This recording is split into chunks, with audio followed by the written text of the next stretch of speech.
Hello नमस्कार, आपल्या YouTube चॅनलमध्ये आपलं स्वागत आहे। तर आज मैत्रिणींनो आपण बघणार आहोत बटाट्याच्या कुरकुरीत आणि खमंग अशा काचऱ्या। तर हे बघा, त्यासाठी मी ते 2 बटाटे असे आपल्याला फोडी करून घ्यायचे आहेत। जास्त जाड किंवा जास्त पातळ करून घ्यायच्या नाहीत, म्हणजे त्या व्यवस्थित आपल्याला कुरकुरीत अशा भाजल्या जातात। तर हे बघा, आता आपण ह्यात थोडं पाणी ओतून एक 2-3 मिनिटं आपल्याला असं ठेवायचं आहे, कारण त्याला तो असा डिंक असतो, राप असतो, तो निघून जाण्यासाठी। आणि नंतर आपण रेसिपीला सुरुवात करणार आहोत। तर हे बघा, ह्यात आता मी हे पाणी घालून ठेवलेलं आहे।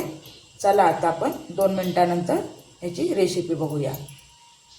हा बघा, इथे आपण आता पॅन ठेवलेला आहे। ह्यात आता आपण 2 चमचे तेल घालूया।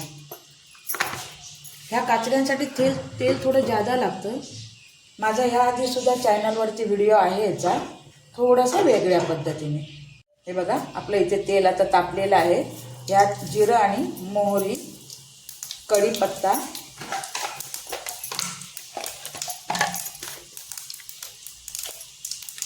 थोडासा हिंग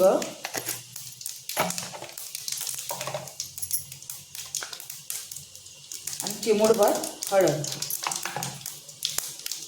आता आपल्याला या काचऱ्या टाकायच्या आहेत। हा बघा, आपल्याला आता व्यवस्थित असा गॅस बंद करून परतून घ्यायचा आहे।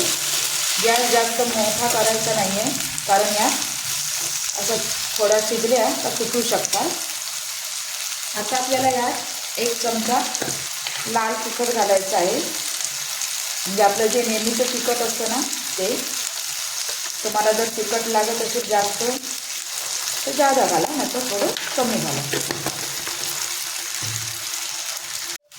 आपल्या आता काचऱ्या व्यवस्थित परतून झालेल्या आहे। यात आपण चवीपुरतं मीठ टाकायचं आहे।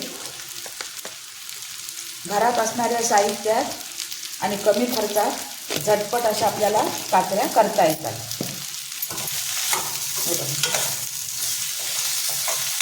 त्याला आता आपण मंद आचेवरती शिजायला देऊया। 5 मिनिट शिजवायचं।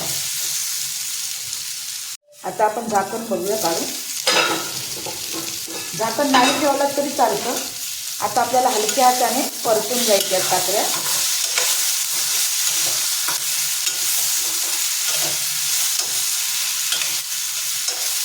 आणखी याला 5 मिनिट आपण असं एकदम मंद आचेवरती शिजवून घेऊया। बघूया,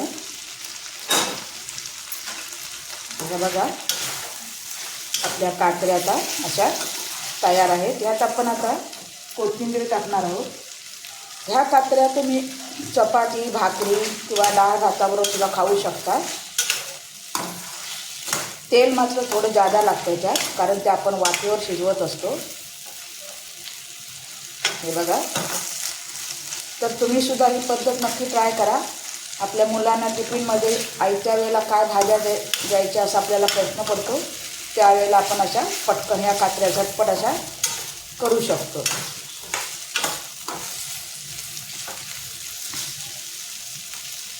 तर नक्की ट्राय करून तुम्ही बघा। आणि हा व्हिडिओ जर आवडला असेल तर एक लाईक आणि सबस्क्राईब करायला विसरू नका। तर चला भेटूया आपण अशाच एका नवीन व्हिडिओमध्ये। तोपर्यंत सर्वांना बाय बाय।